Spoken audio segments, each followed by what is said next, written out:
आणि भाजीपाला म्हणजे खनिज आणि जीवनसत्वांची कोठारं, मानवी आरोग्याचे संरक्षक आणि संवर्धक आहेत.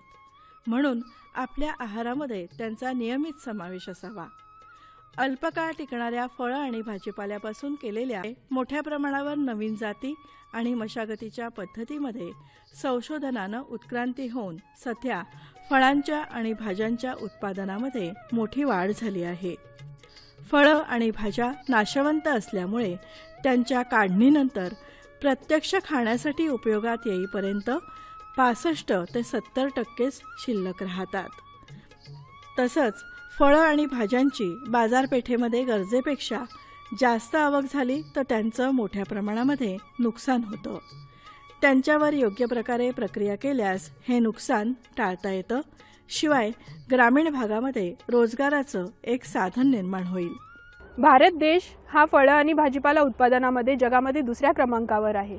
265 दशलक्ष टन इतके आपले फळे आणि भाजीपाल्याचे उत्पादन असून केवळ 2% मालावर आपण प्रक्रिया करू शकतो आणि उरलेला जो माल आहे त्यापैकी 25 ते 30% हा स्टोरेज लॉस आणि ट्रान्सपोर्टेशन लॉस किंवा साठवणूक आणि वाहतुकीच्या नुकसानामध्ये मोडतो. तर हे सर्व लॉसेस आपल्याला कंट्रोल करायचे असतील, तसेच फळे व भाजीपाला यांचा नियमित आहारात समावेश करायचा असेल तर प्रक्रिया करण्याला अनन्यसाधारण महत्त्व आहे. शेतकरी बंधूंना आणि ग्रामीण युवकांना मी हा संदेश देऊ इच्छिते की कृषी प्रक्रियेच्या माध्यमातून ते रोजगार निर्मिती करू शकतात. आपल्या गावामध्ये पायाभूत सुविधा आल्यामुळे गावाचा विकास होऊ शकतो. कृषी प्रक्रिया केलेला माल किंवा फळं आणि भाजीपाला प्रक्रिया केलेला माल खाऊ नये असं किंवा त्याला प्राधान्य देऊ नये असे म्हणतात, पण हे बहुतांशी खोटे आहे किंवा ह्यामध्ये काही तथ्य नाही. त्याचं प्रमुख कारण म्हणजे प्रक्रियायुक्त पदार्थांमध्ये न्यूट्रियंट्स हे कॉन्सन्ट्रेटेड फॉर्ममध्ये आलेले असल्यामुळे ते आपल्याला वेगळ्या सीझनमध्ये किंवा ऑफ सीझनमध्ये आपल्याला त्याची चव चाखता येते. त्यानंतर त्याचे न्यूट्रियंट्स आपल्याला शरीरामध्ये आहारामध्ये समाविष्ट करता येतात. प्रक्रियायुक्त पदार्थांमध्ये किंवा प्रक्रिया करताना ती सर्व प्रकारची काळजी घेतलेली असते. सर्व control temperature, control relative humidity आणि कंट्रोल्ड ॲटमॉस्फिअरमध्ये ते सर्व प्रक्रिया केलेली असल्यामुळे निश्चितच प्रक्रियायुक्त पदार्थ हा पौष्टिकदृष्ट्या ताज्या फळे आणि भाजीपाल्यापेक्षा सरस ठरू शकतो. फळं आणि भाजीपाला प्रक्रिया उद्योगामुळे शेतकऱ्यांना आर्थिक फायदा होतो. देशाला सुद्धा परकीय चलन मिळतं. हा जसा शेतीपूरक व्यवसाय आहे तसा स्वतंत्र व्यवसाय सुद्धा करता येतो. या उद्योगामुळे 3 उद्दिष्ट साध्य होतात, असं कृषी विज्ञान केंद्र धुळे येथील कृषी प्रक्रिया अभियांत्रिकी विभागाच्या विषय विशेषज्ञ अमृता राऊत म्हणाल्या. फळे व भाजीपाला प्रक्रिया तंत्रज्ञान याबाबत मार्गदर्शन करणाऱ्या काही संस्था म्हणजे central food technology research institute Mysore, ज्याला आपण CFTRI मैसूर असं ओळखतो, सिफेट लुधियाना म्हणजे central institute of post harvest engineering and technology, त्यानंतर कृषी राज्यातील आणि राज्याबाहेरील विविध कृषी विद्यापीठे, कृषी विज्ञान केंद्र, अपेडा इत्यादी आणि ministry of food processing industries इत्यादी संस्था आपल्याला याबाबत मार्गदर्शन करत असतात. प्रक्रिया उद्योगासाठी वित्त उभारणी करण्यासाठी विविध संस्था आणि मंत्रालय आपल्याला मदत करतात. त्यामध्ये प्रामुख्याने नॅशनल हॉर्टिकल्चर बोर्ड यांच्याकडनं जी योजना आपल्याला मिळते किंवा ज्याचा लाभ आपण घेऊ शकतो त्यामध्ये 20% हे अर्थसहाय्य नॅशनल हॉर्टिकल्चर बोर्ड यांच्याकडनं केलं जातं आणि 50% अर्थसहाय्य कर्जाच्या स्वरूपामध्ये नाबार्ड यांच्याकडनं मिळतं. हे सर्व लघु आणि मध्यम स्वरूपाच्या उद्योगांसाठी मिळू शकतं. उर्वरित 25 ते 30% हे भागभांडवल हे स्वतः शेतकऱ्याला उभे करावे लागते. त्यानंतर ministry of food processing industries किंवा अन्न प्रक्रिया मंत्रालय यांच्यामार्फत काही योजना राबविल्या जातात. त्यामध्ये प्रामुख्याने किसान संपदा योजना येते, त्यानंतर मेगा फूड पार्क स्कीम येते, त्यानंतर scheme for agriculture processing clusters आणि व्हॅल्यू ॲडिशन इन्फ्रास्ट्रक्चर ह्यासाठीच्या स्कीम्स आहेत. कोणताही उद्योग उभारताना भरपूर आणि योग्य अवस्थेमध्ये कच्च्या मालाचा पुरवठा व्हायला हवा. या मालाच्या साठवणुकीसाठी चांगली व्यवस्था असावी लागते. उद्योग उभारणीची जागासुद्धा रस्त्यालगत असावी जेणेकरून वाहतुकीस सोपं जातं. फळं आणि भाजीपाला प्रक्रिया उद्योग उभारताना अशाच काही गोष्टी लक्षात घ्याव्या लागतात. फळांपासून जॅम, सरबत, कँडी, सॉस, मुरंबा हे बनवलं जातं, तर भाज्यांपासून लोणची आणि त्या वाळवून साठवता येतात. हे सर्व प्रक्रियायुक्त पदार्थ बनवण्याच्या वेगवेगळ्या पद्धती आहेत. शुगर बेस्ड जे प्रोडक्ट्स आहेत त्याच्यामध्ये किंवा साखरेचा वापर केलेले जे प्रोडक्ट्स आहेत त्यामध्ये फळांपासून बनलेले जॅम, जेली आणि मार्मलेड हे पदार्थ अधिक फायदेशीर किंवा किफायतशीर ठरू शकतात. भाजीपाला हा नाशवंत आहे, त्यामध्ये 85 ते 90% पाण्याचा अंश असतो. 2 ते 3 दिवसाच्या पलीकडे तो टिकवता येत नाही. त्यामुळे फळं आणि भाजीपाला निर्जलीकरण हा एक व्यवसाय चांगला होऊ शकतो. फळे आणि भाजीपाला निर्जलीकरण करणे म्हणजेच त्याचा पाण्याचा अंश कमी करणे, त्यापासून विविध प्रकारच्या पावडर्स बनवणे आणि त्या डबा बंद करून किंवा पाकिट बंद करून त्याचा विविध वेगवेगळ्या 5 स्टार रेस्टॉरंट्स, हवाई दल किंवा सैन्य दलामध्ये किंवा 5 स्टार हॉस्पिटल्समध्ये त्याचा किफायतशीरपणे वापर करता येतो. फळप्रक्रिया उद्योग घरगुती स्वरूपात करता येतो, तसा सर्व सुविधा उद्योगासाठी उपलब्ध असतील तर मोठ्या प्रमाणात सुद्धा उभारता येतो. हा उद्योग सुरू करण्यासाठी जिल्हा उद्योग केंद्राकडून आपली योजना मंजूर करून घ्यावी लागते. त्यासाठी अहवाल सादर करावा लागतो, असं अमृता राऊत म्हणतात. कृषी प्रक्रिया किंवा फळं आणि भाजीपाला प्रक्रिया उभारताना किंवा प्रकल्प उभारताना काही महत्त्वाच्या बाबी लक्षात घ्याव्या लागतात. ते म्हणजे फळ प्रक्रिया युनिट कुठं उभारायचे आहे ह्याची जागा निवड करणे, त्यापूर्वी मार्केट सर्वे करणे की जेणेकरून आपण प्रक्रियायुक्त पदार्थ तयार केल्यानंतर त्याला विक्रीसाठी कुठं मार्केट उपलब्ध होतं ह्याबाबतचा अभ्यास, प्रकल्प अहवाल तयार करणे, कच्च्या मालाची उपलब्धता पाहणे, कुशल मजूर वीज पुरवठा आणि पाण्याची मुबलक उपलब्धता असणे या बाबी आपल्याला लक्षात घ्याव्या लागतात. तर सर्वप्रथम कच्च्या मालाची उपलब्धता. जिथे फळे आणि भाजीपाला मुबलक प्रमाणात उत्पादित होतोय अशा शेतकऱ्यांनी लघु स्तरावरती फळं आणि भाजीपाला प्रक्रिया उद्योग सुरू करण्यास काही हरकत नाही. जिथे फार्मर प्रोड्युसर ऑर्गनायझेशन्स किंवा शेतकरी गट किंवा शेतकरी उत्पादक कंपन्या आहेत त्यांनी मध्यम स्तरावरची फळ प्रक्रिया उद्योग उभं करण्यास काही हरकत नाही. राष्ट्रीय आणि आंतरराष्ट्रीय स्तरावरती फळ प्रक्रिया उद्योग उभा करण्यासाठी मोठ्या स्वरूपाचे फळ प्रक्रिया उद्योग उभे करावे लागतात. हे झालं कच्च्या मालाबाबतची निवड. त्यानंतर प्रकल्प अहवाल तयार करणे. कोणताही प्रकल्प किंवा प्रोजेक्ट सुरू करण्यापूर्वी आपल्याला वित्ताची किंवा आर्थिक चणचण भासू शकते. त्याच्यासाठी बँका आणि सहकारी तत्वावरच्या संस्था आपल्याला मदत करत असतात. पण अशा संस्थांना प्रकल्प अहवाल सादर करणे हे क्रमप्राप्त आहे. प्रकल्प अहवाल हा कृषी प्रक्रिया तज्ज्ञांकडनं अथवा CA कडनं बनविला जातो. त्यामध्ये काही बाबी महत्त्वाच्या असतात.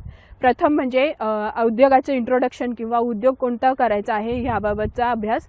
दुसरं म्हणजे कच्च्या मालाची उपलब्धता. तिसरं म्हणजे आपल्याला इमारत आणि मशिनरीची उपलब्धता. चौथं म्हणजे विक्री व्यवस्था. आणि शेवटचं म्हणजे जिथे आपल्याला प्रकल्प उभारायचा आहे अशा मार्केटचा अभ्यास. अहवाल हा निरनिराळ्या तांत्रिक मार्गदर्शक संस्थांशी संपर्क साधून सद्य परिस्थितीनुसार आणि सत्य परिस्थितीदर्शक बनवावा. कारण वित्तीय संस्थांकडून मदत मिळवताना ही योजना अतिशय बारकाईनं तपासली जाते. अन्न प्रक्रिया उद्योग थेट ग्राहकांच्या आरोग्याशी निगडित आहे. फळे आणि भाजीपाला प्रक्रिया उद्योग स्थापन करण्यापूर्वी त्यासाठी विविध परवाने आणि कायद्यांचा अभ्यास असलेला गरजेचा असतो. विशेष करून FSSAI लायसन्स किंवा रजिस्ट्रेशन हे करणे अनिवार्य आहे. FSSAI म्हणजे food safety standards authority of India. जिल्ह्याच्या ठिकाणी असलेले फूड अँड ड्रग ॲडमिनिस्ट्रेशन म्हणजे अन्न व औषध प्रशासन हे सर्टिफिकेट किंवा रजिस्ट्रेशन आपल्याला इश्यू करत असते. 12 लाखाच्या वर टर्नओव्हर असेल तर आपल्याला रजिस्ट्रेशन करणं किंवा महिलांच्या नावाने उद्योग असेल तर रजिस्ट्रेशन करणं अनिवार्य आहे. आणि 12 लाखाच्या आत जर टर्नओव्हर असेल तर आपल्याला रजिस्ट्रेशन करणं अनिवार्य असतं. 12 लाखाच्या वर जर टर्नओव्हर असेल तर आपल्याला लायसन्स मिळवणं क्रमप्राप्त आहे. पदार्थ खरेदी करताना ग्राहकांना त्याच्या सुरक्षिततेची खात्री द्यावी लागते. त्यामुळे प्रक्रिया उद्योग उभारताना विविध संस्थांकडून सर्टिफिकेशन करून घेणं आवश्यक आहे. प्रक्रिया उद्योगासमोर काही तांत्रिक अडचणी आहेत. त्यामुळे फळांचं उत्पादन मोठ्या प्रमाणावर होऊन सुद्धा फार मोठ्या प्रमाणावर प्रक्रिया उद्योगांची उभारणी आपल्याकडे झालेली नाही. परंतु तरीही शेतीमालाचं मूल्यवर्धन होऊन शेतकऱ्यांचं उत्पन्न वाढावं यासाठी आधुनिक तंत्रज्ञानावर आधारित प्रकल्प उभारण्यासाठी वेगवेगळ्या योजनेअंतर्गत शासनाकडून अर्थसहाय्य केलं जातं. शेतकरी बंधू, महिला आणि ग्रामीण युवक यांना माझा एकच संदेश आहे की फळे आणि भाजीपाला उत्पादनात जेव्हा अधिक उत्पादन येते त्यावेळेस त्याची नासाडी होण्याची शक्यता असते. बाजारभाव ढासळतात, त्यामुळे आपण तो फेकून देत असतो. असं न करता त्यांनी प्रक्रियाकडे वळावे आणि त्याचे शेल्फ लाईफ किंवा स्टोरेज लाईफ वाढवून ते जेव्हा मार्केटमध्ये उपलब्ध नसेल त्यावेळेस किफायतशीर भावामध्ये त्यांनी ते प्रक्रियायुक्त पदार्थ विकावेत. अशा पद्धतीने त्यांची शेती तर किफायतशीर होईलच, पण ती व्यापारक्षम आणि निर्यातक्षम सुद्धा होऊ शकेल. शेतकरी बंधूंनो, कृषी प्रक्रियेच्या माध्यमातून आपण रोजगार निर्मिती करू शकता. ग्रामीण भागामध्ये पायाभूत सुविधा आल्यामुळे आपल्या गावाचा विकास होऊ शकतो.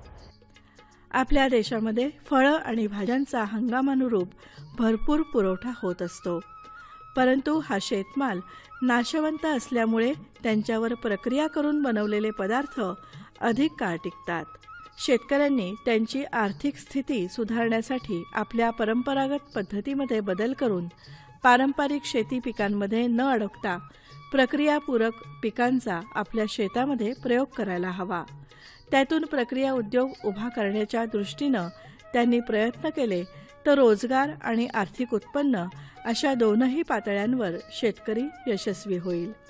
फळे आणि भाजीपाला प्रक्रिया तंत्रज्ञान पद्धतीमध्ये विविध प्रक्रिया पद्धतींचा अवलंब आपण करू शकतो. त्यामध्ये प्रामुख्याने निर्जलीकरण किंवा dehydration, aseptic packaging, control atmosphere packaging, modified atmosphere packaging, त्यानंतर कोल्ड स्टोरेज किंवा कमी तापमानाचे स्टोरेज किंवा प्रक्रिया, क्विक फ्रीजिंग किंवा अतिशीघ्र तापमान खाली घेणे, ह्या प्रक्रिया पद्धती आहेत. ढोबळमानाने प्रक्रिया पद्धती दोन प्रकारे विभाजलेल्या आहेत. प्राथमिक प्रक्रिया ज्यामध्ये काढणी, स्वच्छता, प्रतवारी, पॅकिंग आणि वाहतूक आणि स्टोरेज ह्या गोष्टींचा समावेश होतो. आणि दुय्यम प्रक्रिया ज्या आधी सांगितल्याप्रमाणे drying, dehydration, canning, syruping, aseptic packaging, control atmosphere packaging, modified atmosphere packaging, irradiation इत्यादी बाबींचा समावेश यामध्ये होतो.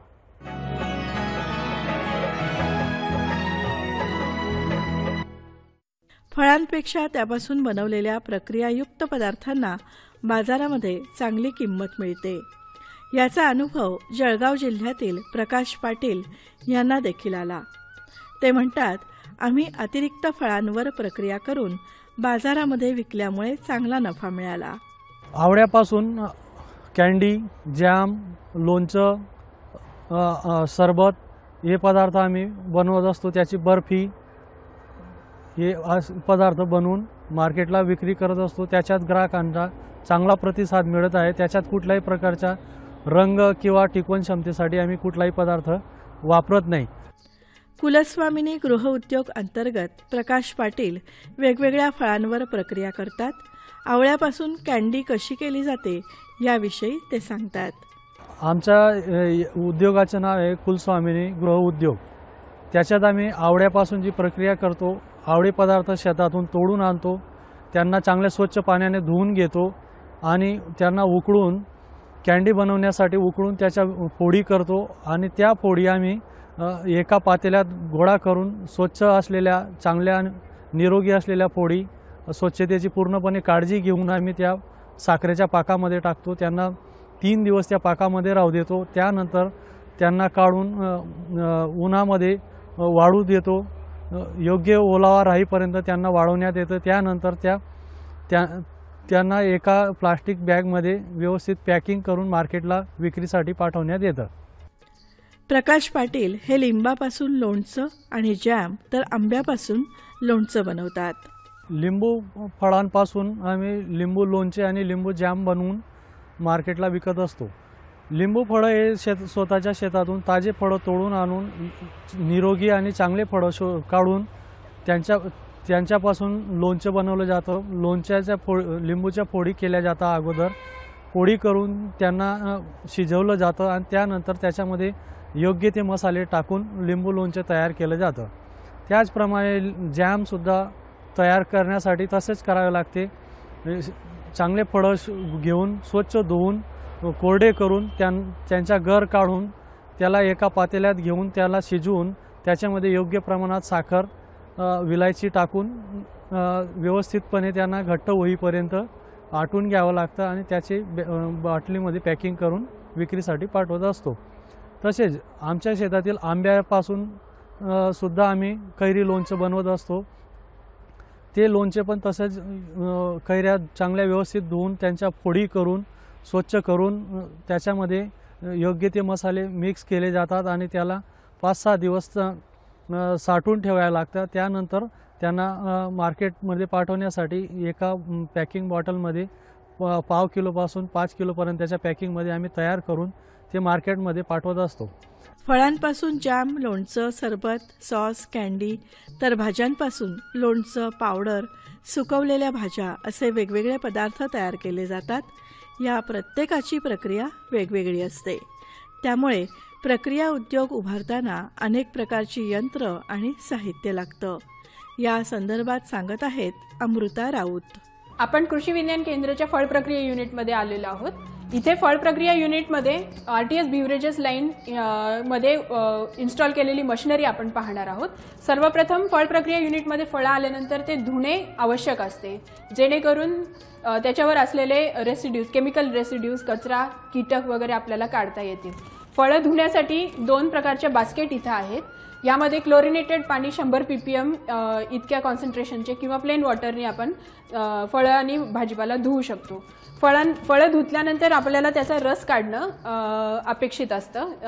त्याच्यापासून ज्यूस बनवण्यासाठी, आरटीएस बनवण्यासाठी आपल्याला त्याचा पल्प हवा असतो, म्हणून आपण ह्या स्क्रू टाईप पल्परचा वापर करतो। स्क्रू टाईप पल्परमध्ये सीडेड फ्रूट्स म्हणजे ज्या फळांमध्ये बीज असतं अशा प्रकारच्या फळांचा वापर आपण करू शकतो। उदाहरणार्थ आवळा, जामून इत्यादी।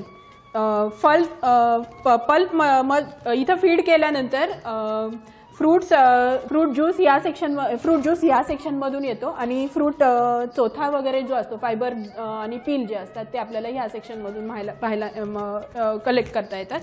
त्यानंतर फ्रूट ज्यूस कलेक्ट केल्यानंतर तो या मिक्सिंग केटलमध्ये आपण टाकत असतो। मिक्सिंग केटलमध्ये फ्रूट ज्यूसचा 10%, शुगर 10%, त्यानंतर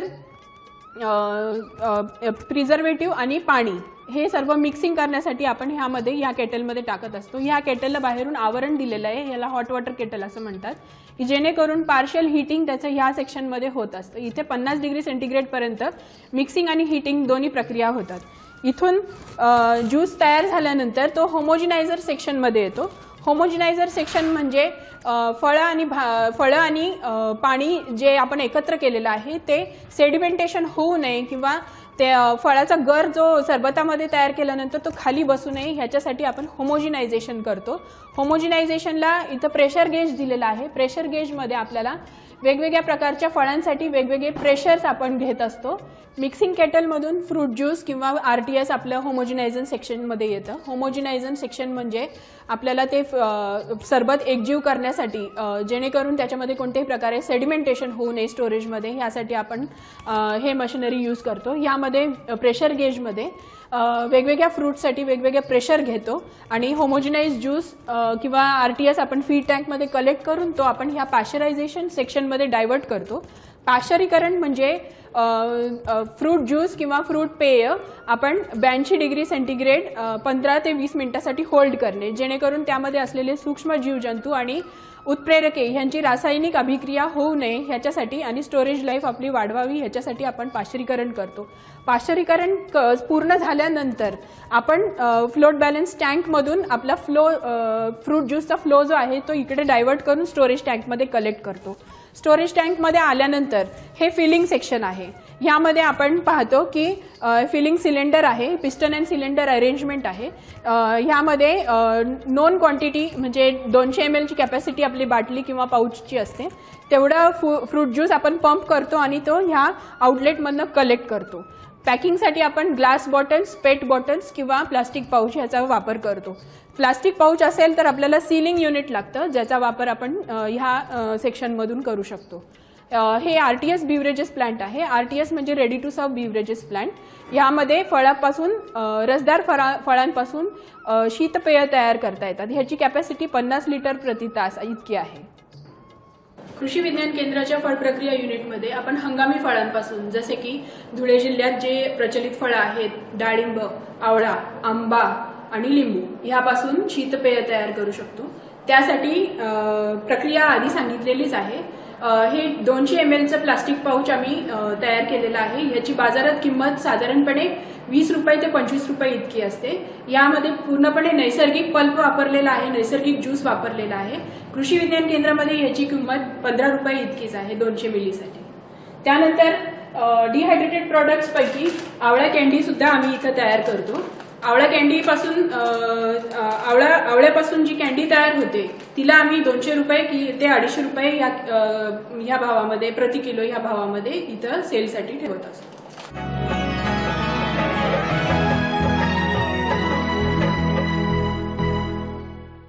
आधुनिक रासायनिक विश्लेषणाच्या आधारे आवळा या फळामध्ये जितकं C विटॅमिन आढळतं तितकं कुठल्याही अन्य फळामध्ये आढळत नाही. कुठल्याही स्वरूपातला आवळा आपण औषध म्हणून सेवन करू शकतो. या आवळ्यापासून कॅन्डी कशी बनवली जाते पाहूया. इथे आपल्याला शीतपेय सुद्धा दिसत आहेत, जे आवळा आणि डाळिंबापासून तयार केलेली आहेत. आता आपण पाहूयात आवळ्यापासून आवळा कॅन्डी कशी बनवायची. तर आवळा कॅन्डी बनवण्यासाठी सर्वप्रथम आपल्याला पूर्ण पिकलेले रसदार आणि मध्यम ते मोठ्या आकाराचे आवळे निवडायचे आहेत. ही आवळे आपण स्वच्छ पाण्यात धुवून त्यांना 8 ते 10 मिनिट उकळत्या पाण्यात ट्रीटमेंट द्यायची त्याला, किंवा वाफेवर शिजवून घ्यायचे. शिजवलेल्या आवळ्यांच्या नंतर आपण अशा फोडी करून घ्यायच्या. त्यापासून बिया वेगळ्या करायच्या आणि फोडी वेगळ्या करायच्या. या फोडी पूर्ण 1 किलो भरतील अशा पद्धतीने आपण आवळे 1.25 ते 1.5 किलो आवळे घेऊयात आपण. त्यानंतर आपल्याला 1 किलो फोडी मिळतील.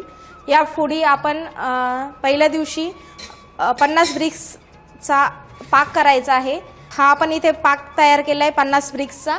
त्यासाठी आपण 300 मिली पाण्यामध्ये 300 ग्रॅम साखर टाकली आहे आणि तिला थोडंसं हीट म्हणजे थोडंसं गरम करून घेतलंय. त्यामुळे असा 50 डिग्रीचा आपला पाक तयार झालाय हा असा.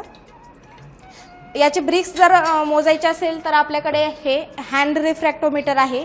यामध्ये आपण पाकाचा 1 थेंब टाकायचा आहे आणि इथून ब्रिक्स किती आहेत ते आपण मोजू शकतो. तर 50 डिग्रीच्या पाकामध्ये आपण या आवळ्याच्या फोडी टाकून देऊ.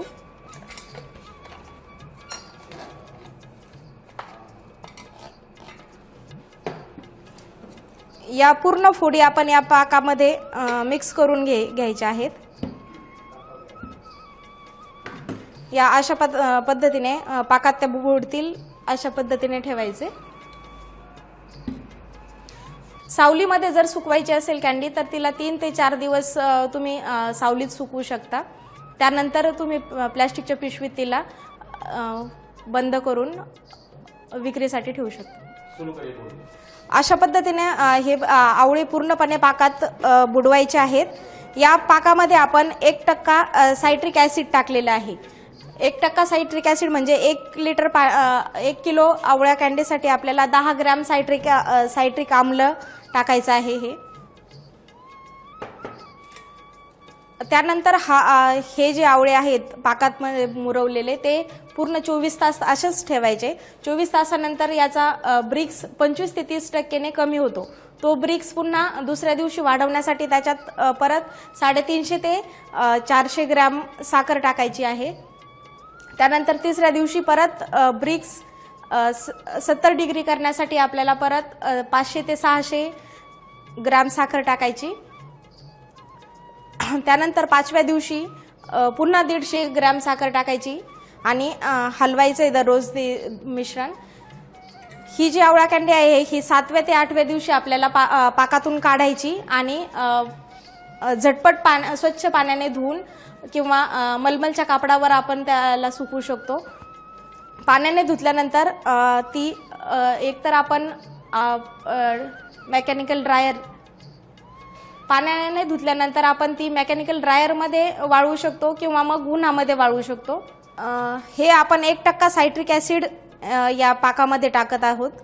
त्याच्यामुळे याची गुणवत्ता तसेच टिकवण क्षमता वाढू शकते. 24 तास आपण ही कॅन्डी अशी पाकात ठेवल्यानंतर आपल्याला परत एकदा त्यात 300 ग्रॅम साखर टाकायची आहे. ही आपण साखर कॅन्डीमध्ये टाकल्यानंतर पुन्हा एकदा ते व्यवस्थित मिक्स करायचं.